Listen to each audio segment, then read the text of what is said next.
Well, they do it with defense. There's no secret sauce there. It's just hard, blue-collar work. They held opponents to 58.3 points per game last season, fewest in the Mountain West. That will win you a lot of basketball games, and one of the cornerstones of that great defense is kind enough to make some time for us here on Mountain West Media Days, Tommi Olson. Tommi, I don't know if you got a chance to hear what Coach said about you. I'm sure it's very flattering to hear that a coach knows each and every day he's going to get your best, and there's no question about it. Yeah, no, for sure. I am grateful that we have Coach G and the rest of our coaching staff surrounding us every single day. How about this senior class? You've grown with your fellow seniors, and that's a heck of a trio to be building on and try to reach those heights that you reached a year ago. Yeah, we've just all put in the work in the off season, and we just want to keep building and just continue to get better, just because there's always room for improvement. This is just a reminder that if you have a question for Tommi, to please press the raise your hand button to enter the queue.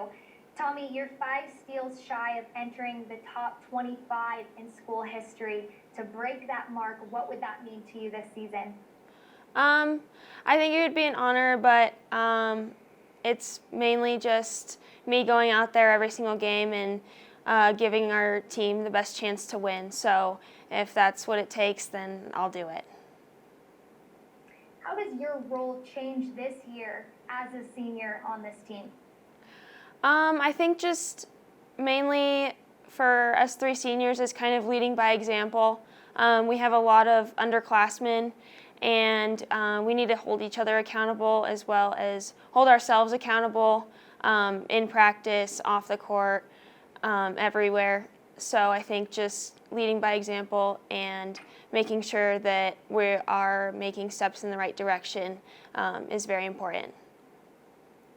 Got about 5 minutes here with Tommi Olson. Let's go to the queue, bring in Sean Reynolds of KTWO TV in Casper. Sean, floor is yours. How you doing, Tommi? Can you hear me? Yep, I can hear you. All right, thank you for the time today. One of the things that stood out to me watching you guys last year was how tight-knit a family you were, and you lost Jay and Diney. What was the vibe when you came back to practice this year? We definitely missed those 2, just even in the locker room and seeing them around campus. But I think that we were able to stay close, and we all stay connected over the summer, so it's kind of like we didn't skip a beat. How much did that help, like that chemistry that you guys have developed with the remaining pieces as far as integrating the new freshmen?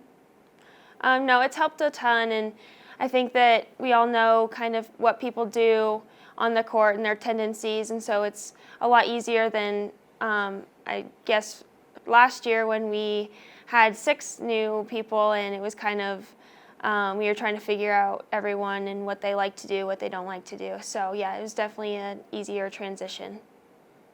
Talking to Coach a few weeks ago, and he said that you guys were kind of ahead of schedule because you don't have to go over as much based on everybody that you return this year.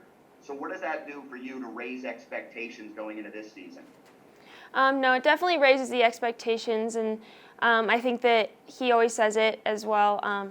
He says that we have a target on our backs, and so I think just the fact that we are already not having to go over drills over and over again, and we're able to progress is just helping us to win those games since we do have that target on our back. You guys were picked 5th, and you return all this great talent from last year. What's your reaction to that? I don't really read into that stuff very much, just because you never know. It could be any team in the Mountain West, honestly. So that's okay for us, but we just have to go out there and play our game, and we'll see where we end up.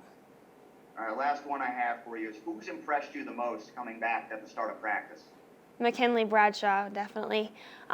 She has a different mentality this season, and she's locked in, and she's grown so much, and just her confidence has also gone up so much, and so that's just really helpful to our team. Thank you for your time. We've got 2 minutes left with Tommi, so we'll go now to Robert Munoz with yosports.com. Hi, Tommi. Now that you've had some time to kind of reflect on last season and going to the NCAA tournament and everything, what was winning the Mountain West tournament like, and what was, going down to Texas like for you? It was definitely an unforgettable experience, and we cherished every moment that we had in the tournament and also at NCAAs. It was definitely a different year, but I think that's what made it also all that more special.